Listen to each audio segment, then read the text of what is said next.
কি সামান্য কারণে সার্কিট বোর্ডটি জ্বলে গেল, কেন জ্বলে গেল, তো টোটালটা এই ভিডিওর মাধ্যমে দেখাবো এবং চিমনি কিভাবে ডিসমেন্টাল সার্ভিস করতে হয় টোটালটা আমরা এই ভিডিওর মাধ্যমে দেখাবো। তো ধৈর্য সহকারে। তো আসসালামু আলাইকুম ফ্রেন্ডস, সকাল সকাল বেরিয়ে গেলাম হাতিবেড়িয়া টাউনশিপ। তো হাতিবেড়িয়া ওখানে একটি অ্যাপার্টমেন্টে একটি চিমনির প্রবলেম রয়েছে, চিমনিটা কি হয়েছে না হয়েছে টোটালটা ওখানে গিয়ে দেখাবো। এই যে রোডটা দিয়ে যাচ্ছে এটা হলো হাতিবেড়িয়া যে স্টেশন যাওয়ার মেন রোড।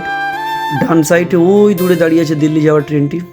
আজ বৃহস্পতিবার, তার ট্রেনটি ওখানে এখনো দাঁড়িয়ে রয়েছে। হাতিবেড়িয়া স্টেশন ঢোকার মুখে একটি দোকান রয়েছে, ওই দোকানে গিয়ে আমরা এখনই চা খাবো। আমার সঙ্গে যে দুটো ছেলে কাজ করে তাদের আবার নাকি সকালবেলা চা না খেলে আবার কাজে মন বসে না।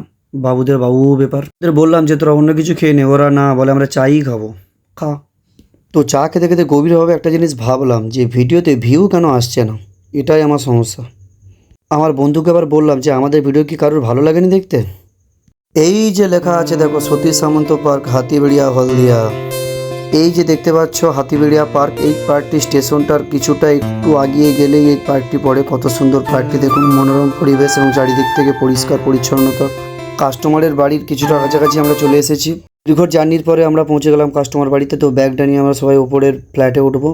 কলিং বেল দেওয়ার সাথে সাথে কাস্টমার দরজা খুলে দিল। তো আমরা দরজা খুলে রুমের ভেতরে প্রবেশ করলাম। তো চিমনিটা ডান সাইডে রাখা ছিল, ডান সাইডে গিয়ে দেখবো চিমনিটার কন্ডিশনটা কি রয়েছে। আরে বাপ রে, কী পরিমাণ নোংরা হয়েছে সত্যি। কতদিন কাস্টমার সার্ভিস করেনি চিমনি, এই অবস্থায় কি চিমনি চলতে পারে আপনারাই বলুন। খালি নোংরাটা দেখুন ভেতরে কী পরিমাণ নোংরা জমেছে। এই সেই সার্কিট বোর্ডটি আসলে হয়েছে থেকে, এই সার্কিট বোর্ডটি পুড়ে যাওয়ার কারণ রয়েছে। কারণ হলো কাস্টমার কিছুদিন আগে একটি লোকাল টেকনিশিয়ান ডেকেছিল। টেকনিশিয়ান এসে সে খুলতেই পারেনি, এলোপাতাড়ি সব কিছু লাগিয়ে দিয়ে সমস্ত তার ফার জয়েন্ট করে দিয়ে পালিয়ে গেছে। বাস সার্কিটটা পুড়ে যায়। কাস্টমার তার কিছুদিন পরে আমাকে ফোন করে এবং দেন আমি তারপরে আসি সার্কিটটা চেক করলাম। এরপরে যখনই সার্কিটে পাওয়ারটি দিলাম ফটাস করে জ্বলে উঠলো। দেন কাস্টমারকে বলে দিলাম চিন্তা করার কোনো কারণ নেই, কিছুদিন পরে আমি সার্কিটে রিপেয়ার করে আবার পুনরায় আপনার চিমনিটা ঠিক করে দেবো। তো তার আগে আপনি চিমনিটা সার্ভিস করে নিন। কাস্টমার রাজি হয়ে গেল। তো আমরা চিমনির পার্টস একটা একটা করে খুলে টোটাল ডিসমেন্টাল সার্ভিসটি করে দেবো। এমনি আমরা যখনই সার্ভিস করি তখন ডিসমেন্টাল সার্ভিসটা বেশিরভাগ কাস্টমারকে প্রোভাইড করি। তো এতে সুবিধাটা কি, ভেতরে থাকা নোংরাগুলো সমস্তগুলো ঝেড়ে বার হয়। এই যে দেখতে পাচ্ছ ব্লোয়ারটা খুলছি, এই ব্লোয়ারের নোংরাটা প্রচুর জমে। এই ব্লোয়ারটা খুলে ভালো করে ওয়াশ করবো।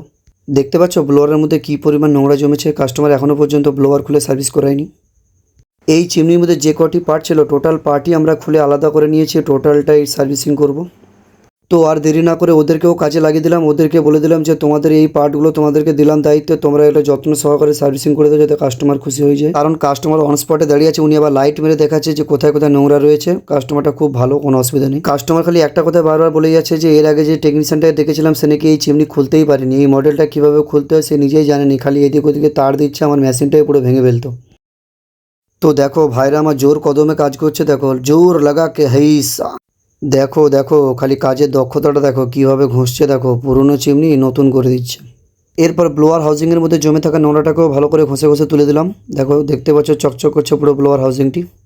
তো দেখো ফ্যান ব্লোয়ারটা আমি নিজেই পরিষ্কার করতেছি, কারণ হচ্ছে ফ্যান ব্লোয়ারটা ওদেরকে দিলাম না, ওরা বা যদি বাই চান্স ফ্যান ব্লোয়ারটা কোনো রকম বাঁকিয়ে ফেলে তখন ওই ফ্যান ব্লোয়ারটাই পুরো নষ্ট হয়ে যাবে, চিমনিটার ভাইব্রেশন শুরু হয়ে যাবে, তাই আমি নিজেই করতেছি। এরপর কাস্টমারকে জিজ্ঞেস করলাম স্যার আমাদের সার্ভিসটি কেমন হলো। কাস্টমারটি ঘাট নিলে বলো না খুব ভালো লাগছে সার্ভিসটা, এরকম সার্ভিস এখনও পর্যন্ত আমার একবারও হয়নি। যাই হোক খুব ভালো লাগছে, মেশিনটা আমার ওকে হয়ে গেল। কাস্টমারের কথাটা শুনে আমরাও গর্ববতী। এই দেখো ফাইনাল রেজাল্টটা কী ছিল আর কি হলো, সবই হাতের কামাল, জাদু হ্যাঁ ভাই জাদু। এইভাবে যদি আপনার বাড়ির চিমনিটাও সার্ভিস করেন ওই চিমনিটারও লংজিভিটি অনেকটাই বেড়ে যাবে, কোনো অসুবিধা নেই। চিমনি ডিপেন্ড করে অনলি ফর সার্ভিসের উপরে, কারণ সার্ভিস ঠিকঠাক রাখলে চিমনির পারফরমেন্সটা খুব ভালো পাবেন।